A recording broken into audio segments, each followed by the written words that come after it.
Liberty's leave policy was tremendous. Having the ability to take 16 weeks off, fully paid to bond with my child, was an incredible experience. At Liberty Mutual, you can find a career that supports you at every step, even baby steps. We offer up to 16 weeks parental leave for new moms and dads. And because not everyone's pathway to parenthood looks the same, we offer robust fertility, surrogacy, and adoption benefits too. Learn more at libertymutualcareers.com and pursue your tomorrow today. Enjoy the taste of summer no matter what the weather when you head to Maverick for some Mountain Dew Baja Blast. You'll love the legendary, refreshing tropical lime flavor. And to make the sweetness last longer, Maverick now has it in 1-liter bottles. For a limited time, get 2 for $5. Single purchase regular price. Plus, Adventure Club members get 25 bonus trail points with purchase. So blast into Maverick today and enjoy that unmistakable Baja flavor. Maverick. Adventure's first stop. I'm Laurah Norton, and this is One Strange Thing, the show where we search the nation's news archives for stories that can't quite be explained.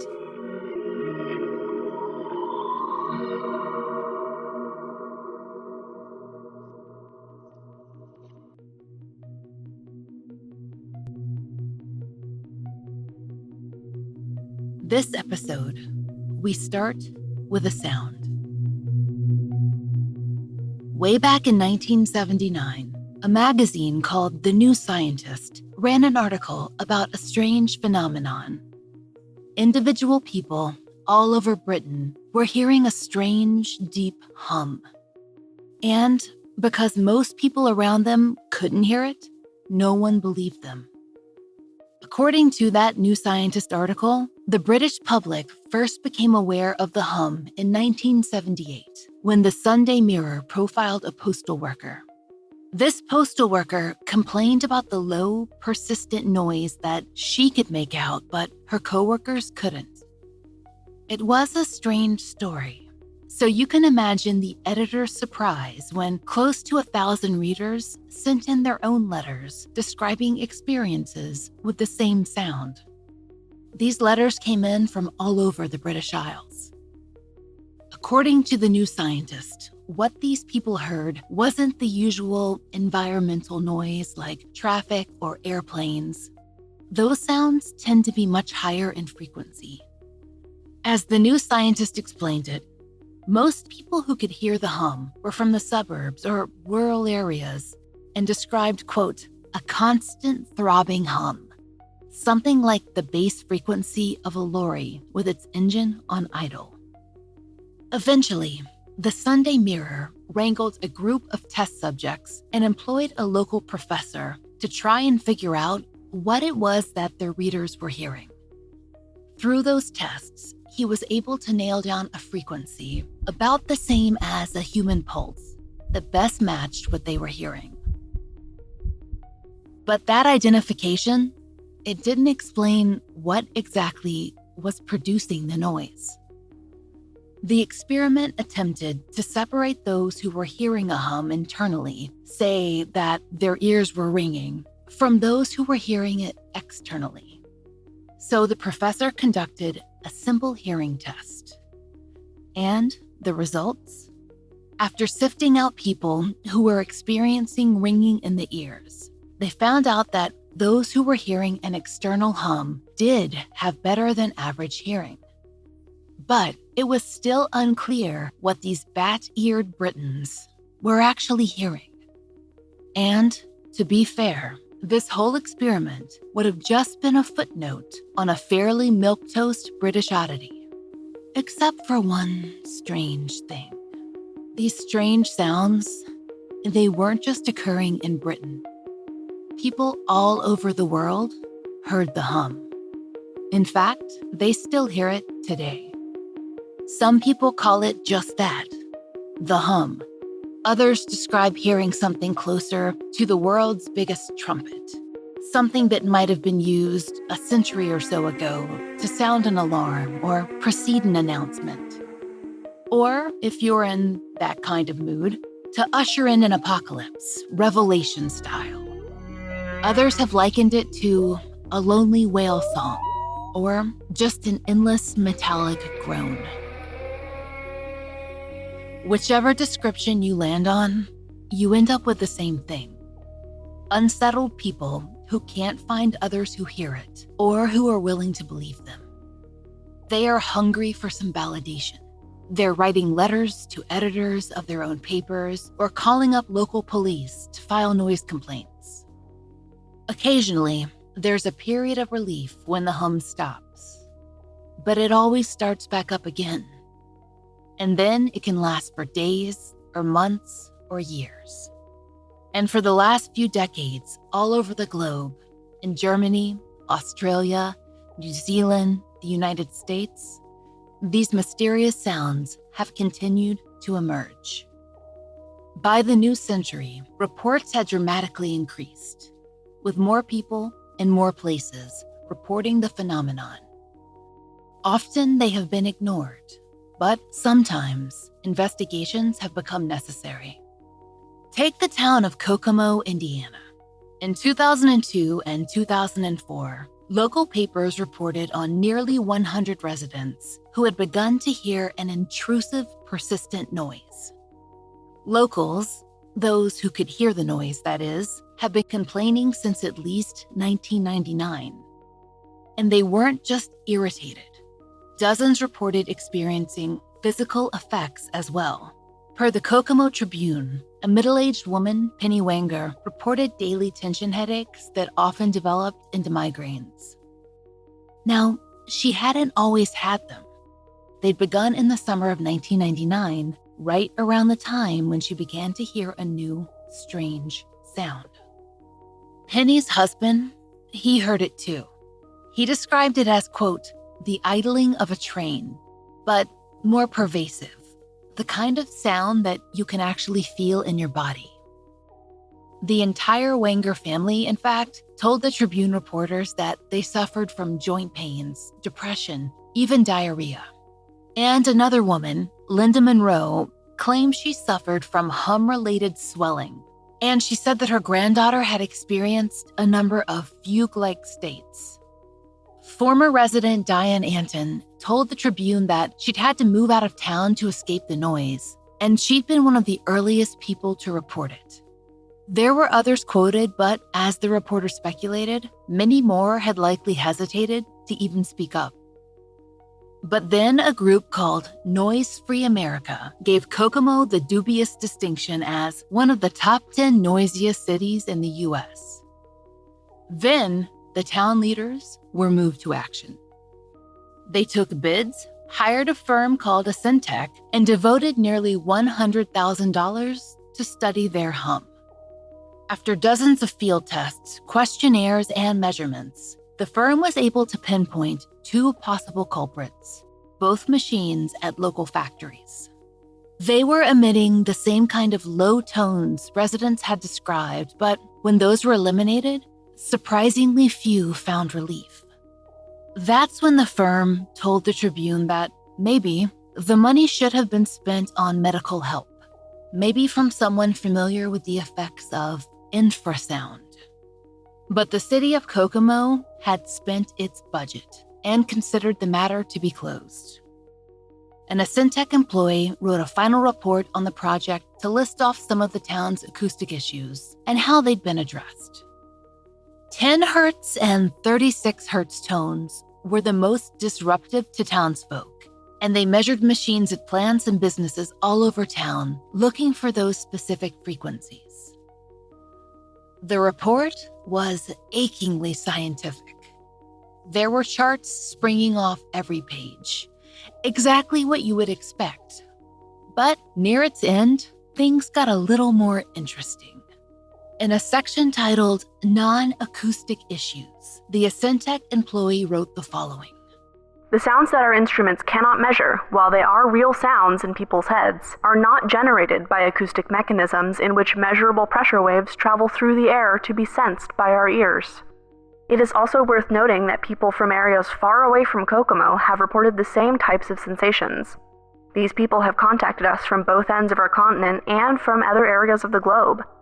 In some cases, we have sent them digital tape recorders, and they have sent us back tapes that have no correlation with what they say they are hearing.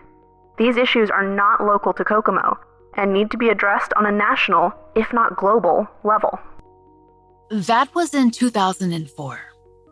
The people that Syntech described from all over the world were sick of being ignored. Luckily, there was a burgeoning way to find people who would listen. As for many other communities built around niche obsessions, along came the internet. And hallelujah, everything changed. In the case of those who hear the hum, it's been a means to pool evidence, to post their recordings, and to compare the noise. An Anchorage, Alaska group is called Trumpets. Strange Sounds, Anchorage, Alaska.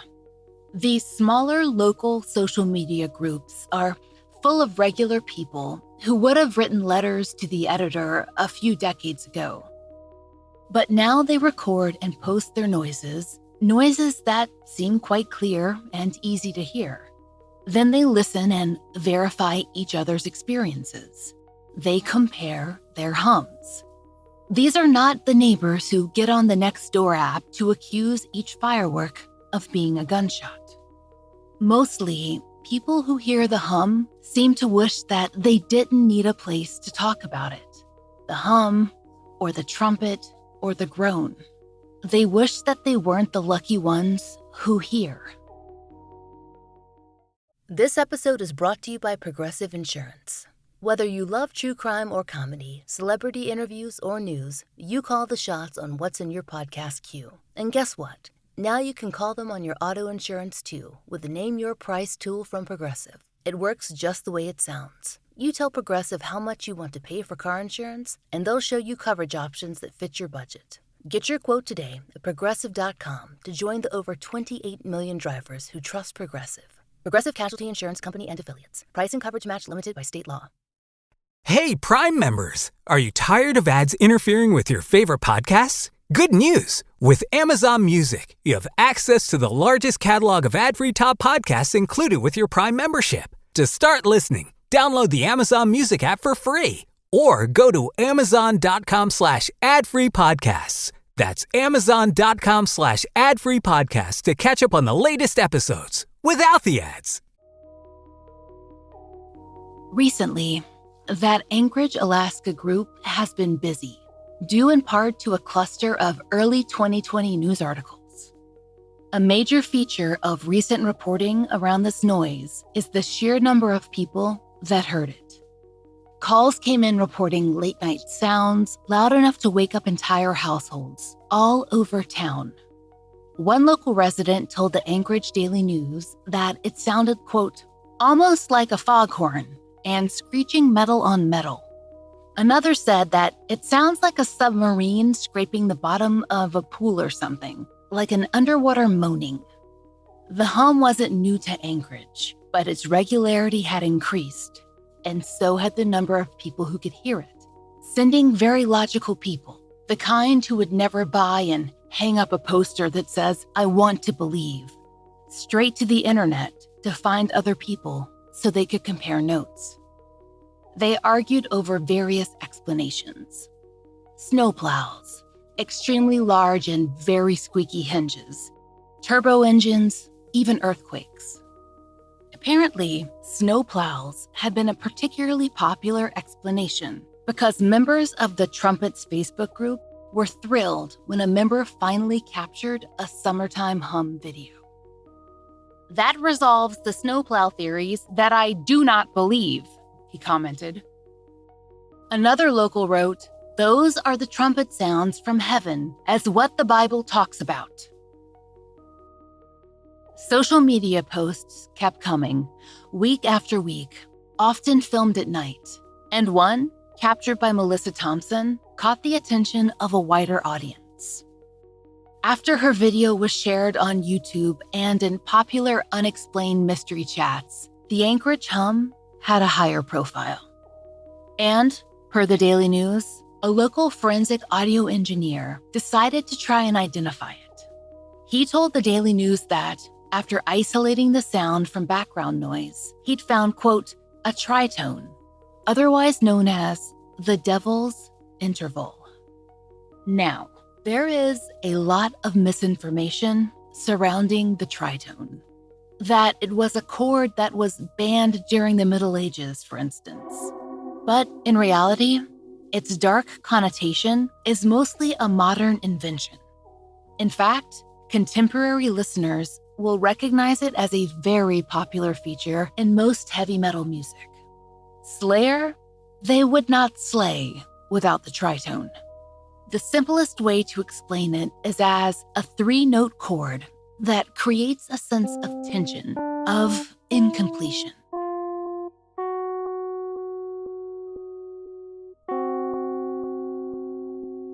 Perhaps it was that arrangement that was causing so much discomfort in Alaska. That might answer one question, but where did these tones originate? No bad teenage band practice on the planet could broadcast their songs over miles. There are other theories offered by experts and people who hear the hum in equal measure. To be fair, there is no official answer, though statements have certainly been issued. In 2015, the UK's Metro tabloid published an article that called the hum Earth's background music. It included a statement from NASA, which has had to address various hums at various times. Quote, if humans had radio antennas instead of ears, we would hear a remarkable symphony of strange noises coming from our own planet. Scientists call them tweaks, whistlers, and spherics. They sound like background music from flamboyant science fiction film, but this is not science fiction. Earth's natural radio emissions are real, and although we're mostly unaware of them, they are around us all the time. End quote. Other theories involve movements of the Earth, small earthquakes, continental plate shifting, underwater volcanoes, all sorts of events that, while certainly substantial, would have to be occurring at an apocalyptic rate to be this widespread.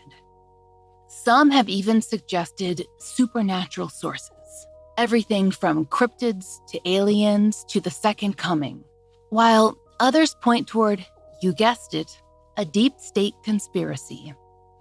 Disturbances from another dimension, maybe even a rip in the space-time continuum. And then there's another theory, the fish sex theory.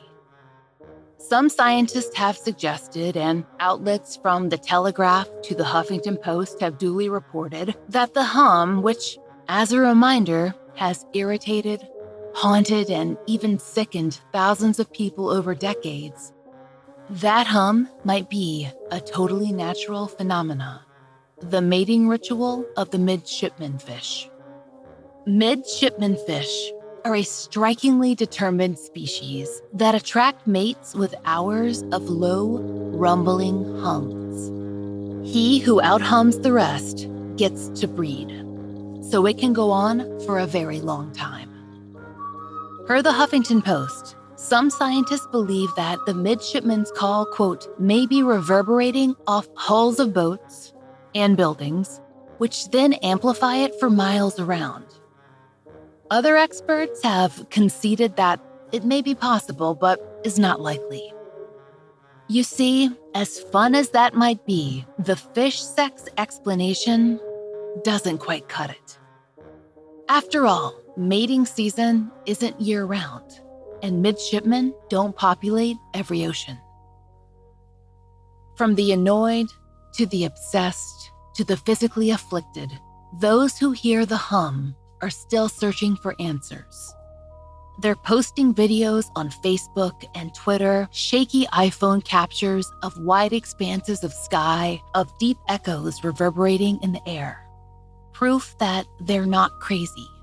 Whether it's, as one Anchorage Facebook user suggested, a backhoe giving birth, or a mysterious message from the beyond, the hummers don't know. Nevertheless, like so many other true believers, they seem sure that, with enough crowdsourcing, they're bound to find out.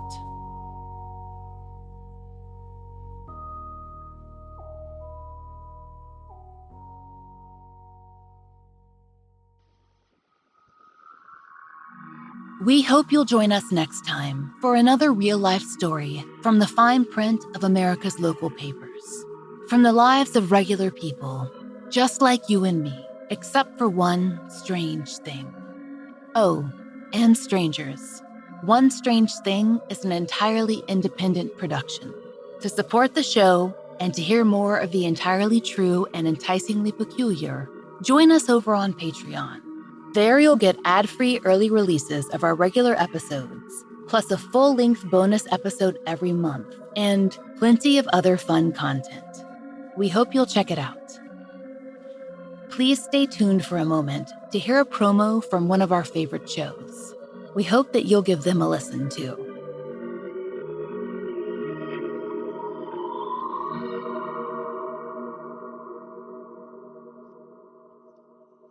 Hi, I'm Lainey, host of the True Crime Fan Club podcast, and I'm excited to tell you about my brand new podcast called It's Haunted, What Now? It's a podcast that brings you true stories about haunted objects and the owners who unknowingly welcome them into their lives. Join me as I share these creepy, spooky, and downright terrifying stories. You can find It's Haunted, What Now? On your favorite podcatcher or at hauntedpod.com.